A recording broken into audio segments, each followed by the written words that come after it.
So if you want to know anything about the golden age of Japanese classic sports cars, you're going to want to know my guest today on After Drive. It's Ben Hsu from Japanese Nostalgic Car. He knows everything about this stuff, and you're going to want to come back and watch it. So come back and watch it.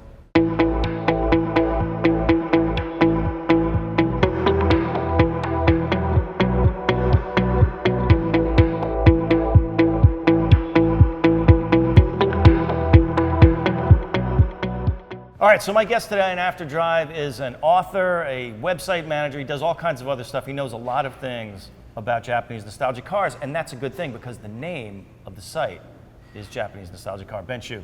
Hi, Mike. Good to meet you, man. Yeah, good Finally. to meet you. And you know, the funny thing is that I feel like I've known you for many years because... Yeah, well, we've had a lot of mutual friends. Yes, that's very true. And also, when I started Jalopnik 10 years ago, you guys started like a year after. And so...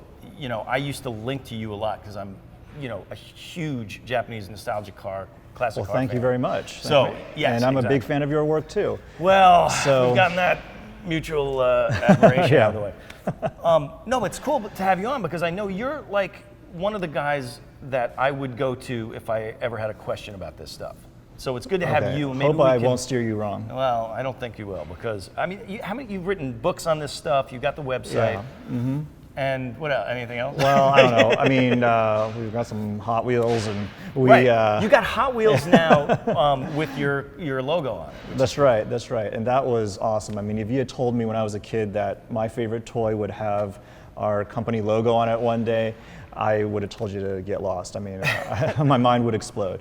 Well, tell me about Japanese Nostalgic Car. Why Nostalgic Car and not Classic? And tell me about the site. Yeah, so we started in late 2006, and then we briefly had a print version, and then that went away after 2008, but the site is JapaneseNostalgicCar.com. I know it's kind of long. It's a big word. Yeah, it's really long, but we can blame the Japanese for it because in Japan, they don't call them necessarily classic cars, they call them nostalgic cars. So you have one of the premier magazines out there is Nostalgic Hero. They have the Tokyo Nostalgic Car Show.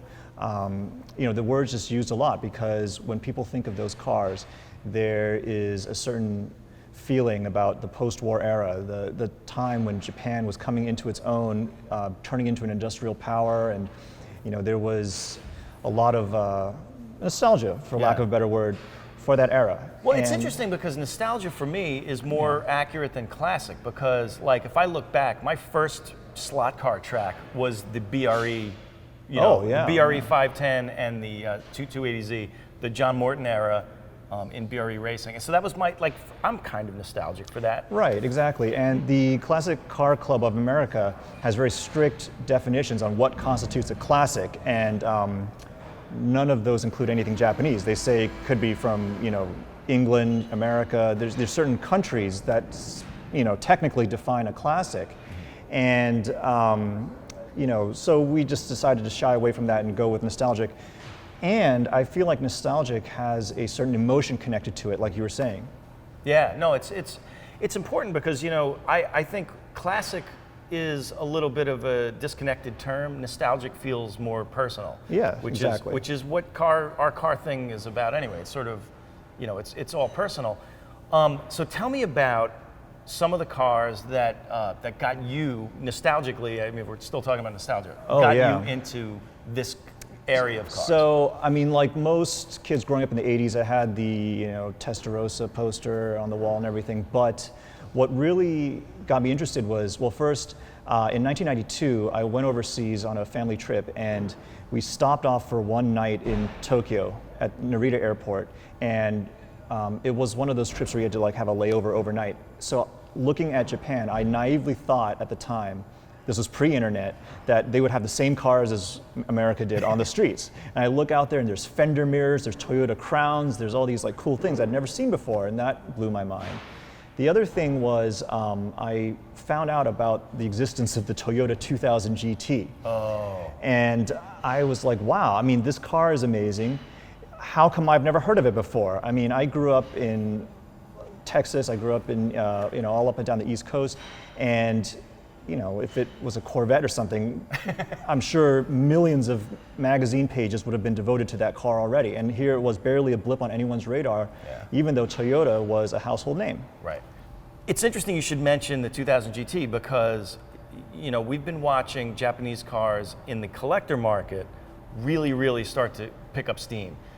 A couple of years ago, the first Japanese car that went for $1 million was that. It was the Toyota 2000 GT. And now we're kind of in the era of the $250,000 Hakosuka Skyline. Right. And, you know, it feels like Japanese cars are having a moment. Yeah, they are. And I think it's going to be a little bit longer than a moment. I mean, the first 2000 GT sold for 1.2 million. People were like, oh, that's a fluke. But now we've seen at Monterey, at a couple of other auctions, you know, 2000 GTs, depending on condition, going anywhere from like around 900,000 to, you know, 1.1, 1.2 million. Yeah. And, you know, so it's happened about like 4 or 5 times. So I think we can say for sure that it is $1 million car now. Right. Well, it's interesting because that car has a very specific collectible, you know, ethos around it. Yeah. Because it's a very limited production car. I mean, they're in the there low were 351 built, including some pre-production models. Right. Yeah. And it was Toyota's first kind of foray into sports cars. I mean, not first. I mean, real like hardcore sports cars. Right. I mean, they were like, oh, we're going to build a car that's every bit as good as a 911 or a, you know, a Jaguar E-Type. And Honda had been racing in Formula One at that point, right? Yes. Well, they won their first Grand Prix in 1965, which was like 2 years after they started building cars. Right. Which is pretty amazing. Pretty amazing. Yeah. So Toyota's like, we got to do something, right? Yeah. We got to do something cool. Yeah. So all the Japanese automakers like Mazda, Toyota, Nissan were all doing cars like that. The unfortunate thing was that nobody in the rest of the world cared because the badges didn't come with that provenance or you know, that status. Right. So, you know, the sales-wise, the 2000 GT at the time was a flop. Right. Because people were like, well, if I'm going to be paying 911 prices, I mean, I want the Porsche badge. Yeah. But now I think we're seeing that kind of, I don't know, maybe if you want to call it bias or whatever, going away, and you know, people who have grown up riding around in Camrys and Corollas. We've got 2 generations now of kids that grew up with Japanese cars being more than just economy cars. Yeah, it's funny because, you know, like with the Celica, for example, they raced in Japan, they raced in Europe, you know, rally cars, and you know, in Japan it was touring cars. But you know, for the first decade of its existence, people weren't really aware of that in the U.S. You know, eventually when the 4-wheel drive Celicas came out in WRC, that's when people started taking notice of the Celica name. But the early Celicas, I mean, in the U.S. people didn't really know about it. It's only now that, you know, people who have the internet can look at some of the older race footage and stuff like that, that they're really getting into it. Yeah, absolutely. Well, of course, but Nissan has always had a strong racing presence in the U.S., starting with the BRE Datsuns that you mentioned. And yeah, like, you know, like you said, 40 years apart. I mean, Nissan does a great job of promoting their heritage. Well, you know, just talking about Nissan for a second, it's interesting to see a car like the Skyline, right? So the early Skylines that we're talking about, the first gen that are going for $250,000 in auction. We never had them here, right? So there's the JDM scene, the Japanese domestic market scene, where the cars that we'd never got, that we, how did we, so, and I know how I found out, but how did most people find out about those cars to make them I'm not so sure. well I mean, I known think right now? one of the things was, well, one of them was Gran Turismo. I was hoping you would lead into that, because video gaming. That was a huge thing. But I remember when the first Gran Turismo came out, people still weren't, I mean, the Skyline was kind of the slowest car you could get. I mean, I don't think people, you know, it was from the late 60s. I don't think people were really that interested. I mean, I really do think it's due to, you know, things like the internet, and this, and I also think like a feeling of nostalgia. I mean, you know, people who were growing up with Chevys and stuff, I mean, they knew about the past, and it was always something that was very commonly available. at your fingertips, the histories of Chevy or Ford, and now that people have been growing up with AE86s and 240SXs, they want to know what the history of their favorite brand was. Right. Well, let's go to that second generation, because if the first generation started with Datsun and ended up, throughout the 80s and early 90s with Rally, it's the generation after that is really the most important, because now we're talking about the endurance of the Japanese car legacy going even further. So we're talking about, that kind of the famous tofu delivery kid.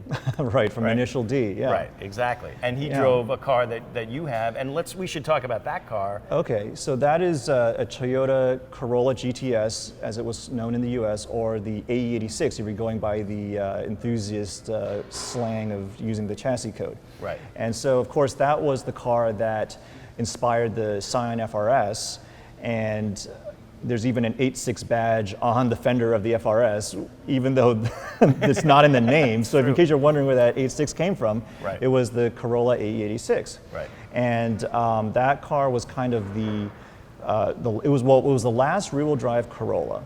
So it would kind of mark the end of an era. That was in the mid-'80s when all the manufacturers kind of switching over to front-wheel drive.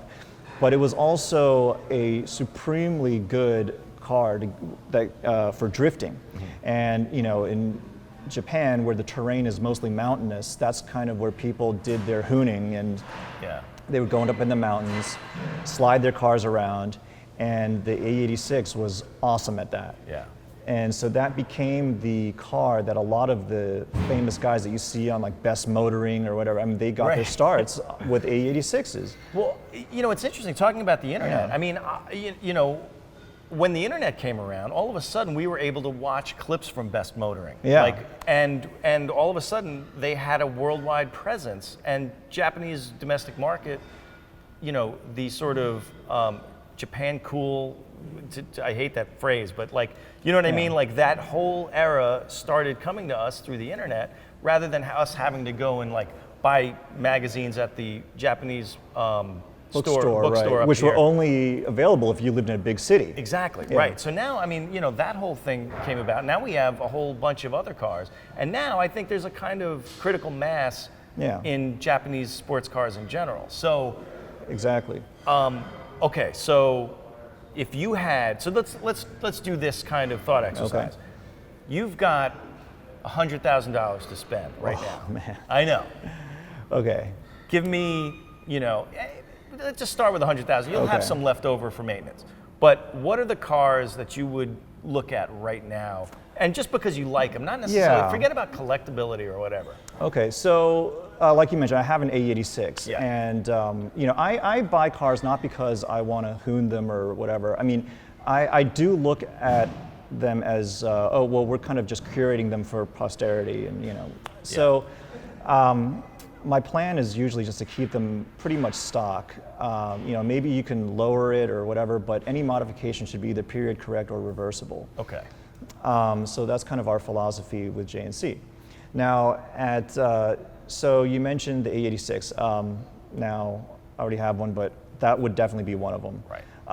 Really hard to find that are not modded. Yeah, right, so I mentioned this on another podcast. Am I allowed to say? Sure, Jeff Bucker, Hooniverse podcast. Yeah, exactly. A couple of weeks ago that I believe, and I'll put money down on this, that there are fewer stock A86s left than Enzo Ferraris.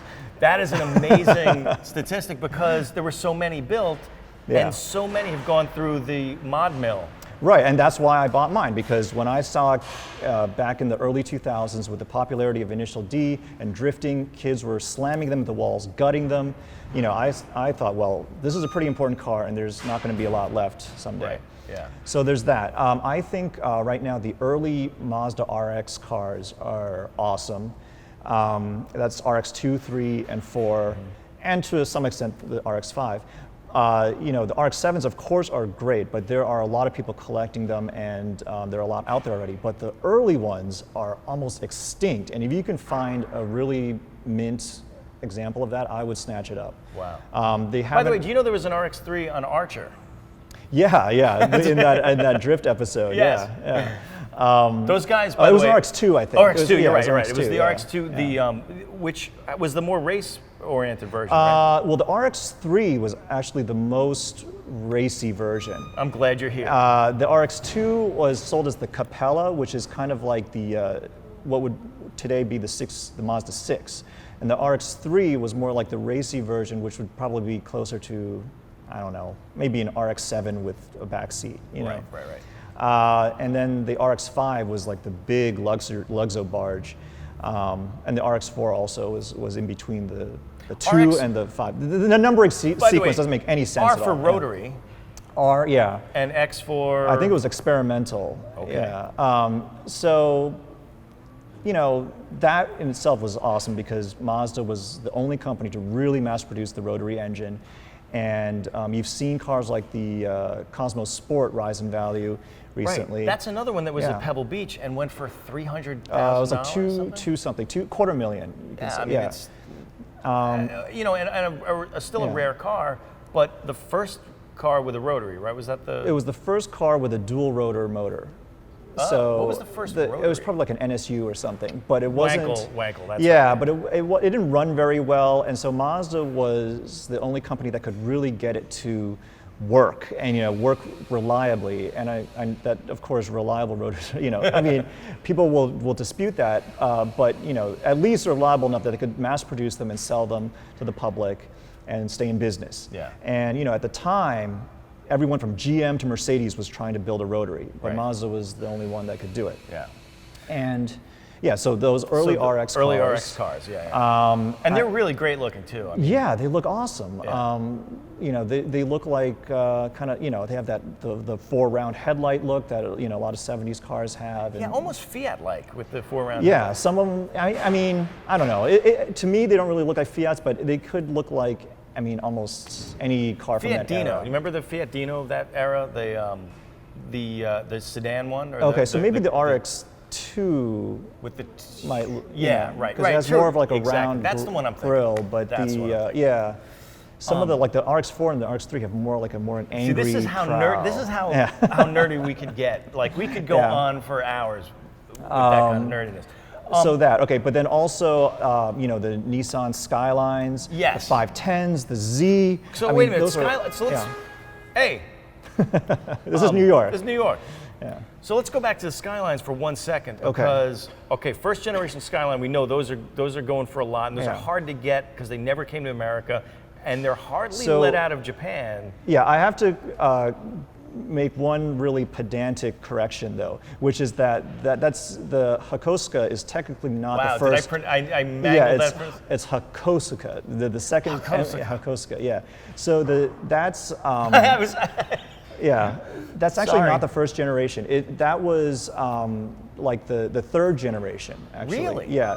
The first 2 generations were Prince branded Skylines. Right. The first one was really austere, tail fins, kind of like typical 50s style car. The second generation was more boxy. I've seen that thing. Okay, cool. But and then the third generation was Nissan the Hakosuka. Bought Prince, right? Nissan and Prince merged. Okay. Yeah, gotcha. and that's when the Hakosuka came about, and that was the first GTR. Hakosuka. First GTR, yeah. That was the first GTR, because they took the twin cam out of the race car? Well, yeah, so that was a Prince-developed motor. Right. But it eventually found its way into the Skyline GTR and also the Fairlady Z, which looks like this, but the Z432, which stood for 4 valves per cylinder, 3 carbs, and 2 cams. And one of those just sold recently too. Yeah, at Amelia Island for $250,000. Wow. Yeah. So $250,000 is the going rate right now for a 40-year-old, the top of the sort of homologation technology of that era in the Japanese world. Yes. Yeah. Okay. Just to get back to Prince quickly, were they racing that engine before they put it, Nissan put it in the Skyline, made the GTR? No, so that, but see, it was such that motor was in development before the merger. Got it. So it's pretty much a Prince design. Now the first Skyline to really kind of get people's attention was the second generation, and that was the chassis code S54. It had triple Webers and a 2-liter straight six. So that was the GT. That was a GT, which was called technically the 2000 GT, not to be confused with the Toyota, because engine size plus GT. Right. And then there was the GTA and the GTB. The GTB was the top of the line one. I love how the level of nerdiness this is going to get. Honestly, like, I think we should just keep the cameras just rolling all day long. Okay, so we are at AE86. We're at Mazda. Probably an early RX3. Early RX3s.